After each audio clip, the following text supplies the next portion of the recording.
디지털투데이 데일리 픽입니다. 코로나19의 확산으로 큰 피해를 본 업계 중 극장업계는 단연코 그 피해가 막대한데요.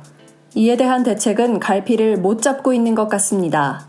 중앙일보는 코로나19 위기 속 영화관에 대한 정부 대응이 엇박자를 내고 있다고 보도했습니다. 지난달 28일 영화진흥위원회는 관객이 급감한 영화계를 되살리기 위해 이달 1일부터 3주간 전국 극장가에서 할인권 133만 장 배포를 시작했다고 보도자료를 냈습니다.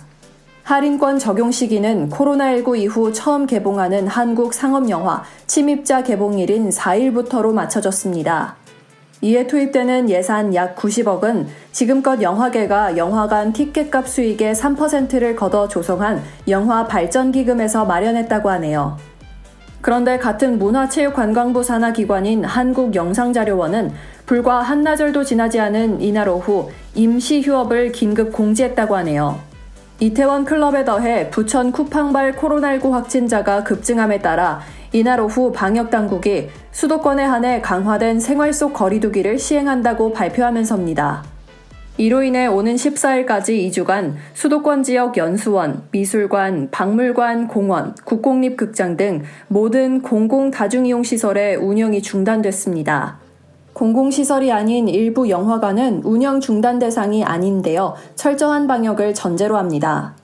그렇다 해도 정부 운영 영화관은 긴급 휴관하는데 멀티플렉스 등 극장가에선 6,000원 할인 행사를 연다는 게 관객 입장에선 혼란스러울 텐데요. 이에 온라인에선 코로나 시대의 영화 보라니 모이지 말라면서 영화는 보라고 등 부정적 여론도 나왔습니다. 이에 영진이는 1일 공식 해명 자료를 내고 앞뒤로 한 줄 뜨기 등에 의한 사실상의 50% 미만 좌석 판매, 방역 주기와 방역 방식, 입장과 퇴장 때의 거리두기, 기준 체온 이상인 관객의 입장 금지, 영화관 내에서의 음식물 섭취 제한 등 사회적 거리두기에 따른 영화 관람 지침을 영화관과 함께 관리하며 현장 적용하고 있다고 강조했습니다. 네이버는 막대한 영향력을 가지고 있는 데다 누구나 무료로 접근할 수 있다는 점 역시 큰 장점이었는데요. 이제 네이버도 유료 회원제 서비스를 진행한다고 하니 귀추가 주목됩니다. 디지털투데이는 네이버가 유료 회원제 서비스인 네이버 플러스 멤버십 신청을 시작했다고 보도했습니다. 출시 특가는 4,900원인데 네이버는 우선 올해까지만 4,900원을 유지한다는 계획입니다. 네이버 플러스 멤버십은 이용자들이 네이버가 제공하는 서비스들을 이용하면서 다양한 혜택을 받을 수 있는 프로그램인데요. 멤버십 회원은 쇼핑, 예약 등 서비스에서 네이버 페이로 결제한 월간 구매 금액에 따라 최대 5% 적립을 받을 수 있고 네이버 웹툰 등 네이버에서 제공하는 유료 디지털 콘텐츠 서비스 이용 시 다양한 혜택을 받을 수 있다고 하네요. 기존의 네이버 페이로 한 달에 20만 원을 결제했다고 하면 총 적립액은 2,000원입니다. 하지만 멤버십 이용자는 네이버 멤버십 플러스 표시가 되어 있는 상품 또는 서비스를 구매, 결제하면 최대 10,000원까지 적립을 받을 수 있게 됩니다. 월 20만 원까지는 5% 적립, 월 20에서 200만 원까지는 2%가 적립된다고 하네요.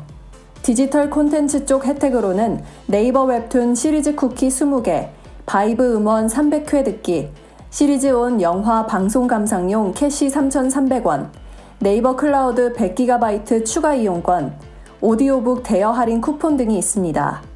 이용자는 5가지 서비스 중 4가지를 선택해 이용할 수 있다고 하네요.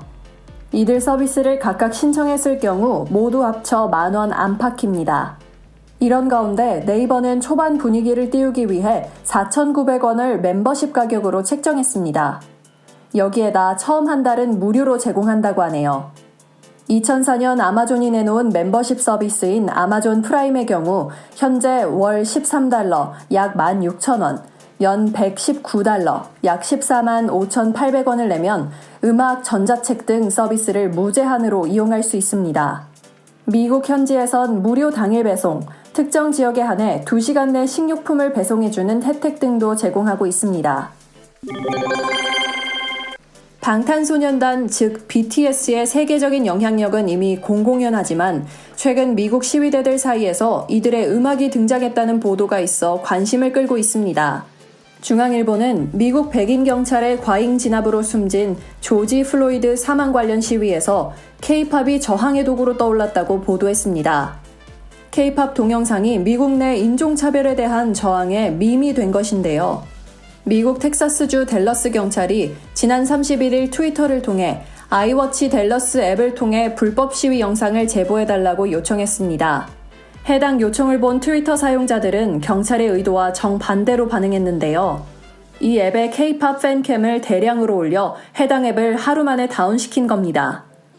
영상을 통해 시위대의 얼굴을 확인하고 검열하려는 의도가 있다는 트위터 이용자의 의혹 제기로 앱에 대한 공격이 시작됐습니다. K-팝 팬인 한 트위터 이용자는 앱을 다운로드해서 팬캠을 홍수처럼 올리자 그들이 어떤 정보도 찾지 못하도록 이라는 글을 올렸고 해당 글은 10만 6천 개 이상의 좋아요와 댓글 4만 개 이상을 불러왔습니다.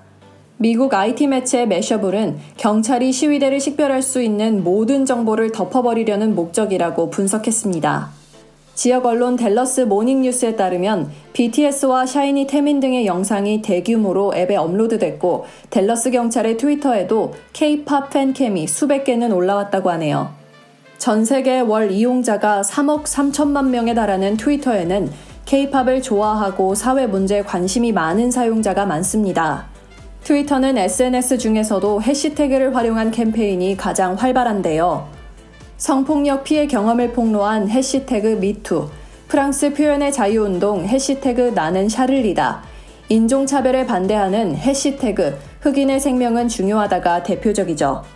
국내에서도 2016년 해시태그 문단내 성폭력을 공론화하는 창구로 트위터가 활용됐습니다. 공유 오피스는 도심 빌딩들의 공실 사태를 해결할 대안으로 떠올랐는데요. 이 공유 오피스의 영업도 녹록지 않은 모양입니다. 한국경제는 글로벌 공유 오피스 기업 위워크가 한국 지점 정리에 나서면서 오피스 시장에 적지 않은 충격이 예상된다고 보도했습니다.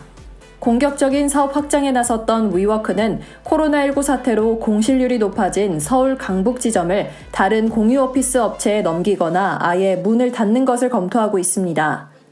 위워크는 서울 종로타워점을 비롯해 을지로점, 광화문점 등 강북지점을 패스트5 등 다른 공유 오피스 업체에 이전하는 방안을 고려하고 있다고 하네요.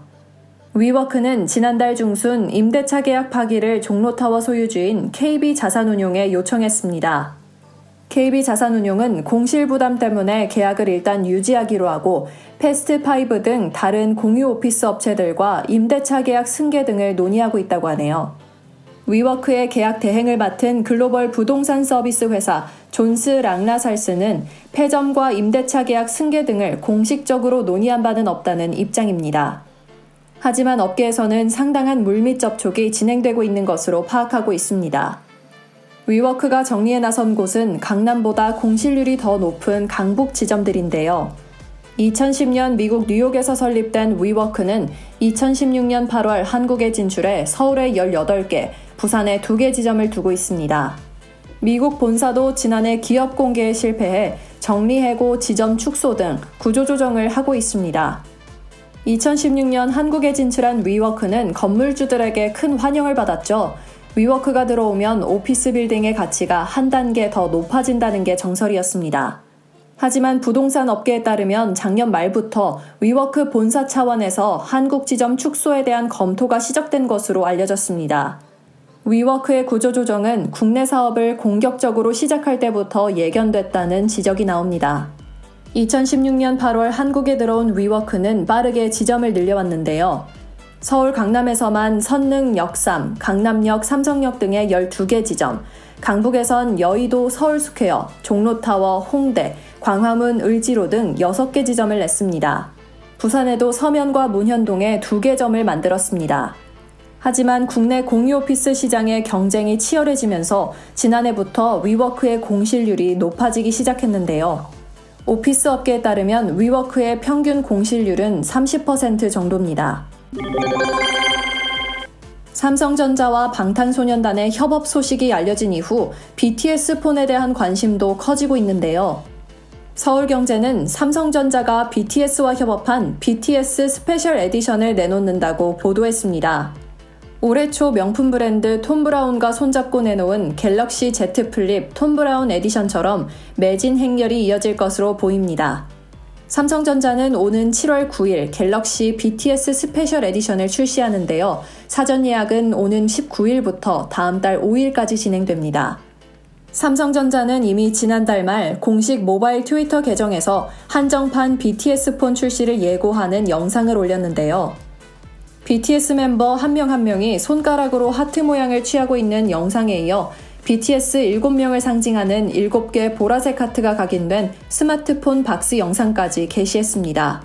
다만 BTS 폰이 갤럭시 S20인지 갤럭시 Z 플립인지는 아직 공개되지 않았습니다. 두 스마트폰 모두 100만 원을 훌쩍 넘는 고가지만 BTS 한정판으로 나온다면 곧바로 완판될 것으로 전망됩니다. 특히 구매 열기가 더해져 출고가를 뛰어넘는 웃돈까지 붙게 될 우려도 나옵니다.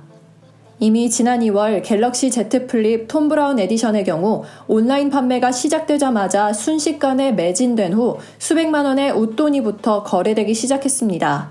삼성전자와 BTS의 꾸준한 협업에도 관심이 쏠리는데요. 지난 2월 미국 샌프란시스코에서 열린 갤럭시 언팩 행사에선 무선 이어폰 갤럭시 버즈 플러스를 착용한 BTS 멤버 뷔의 영상이 나오기도 했습니다. 행복한 하루 디지털 투데이였습니다.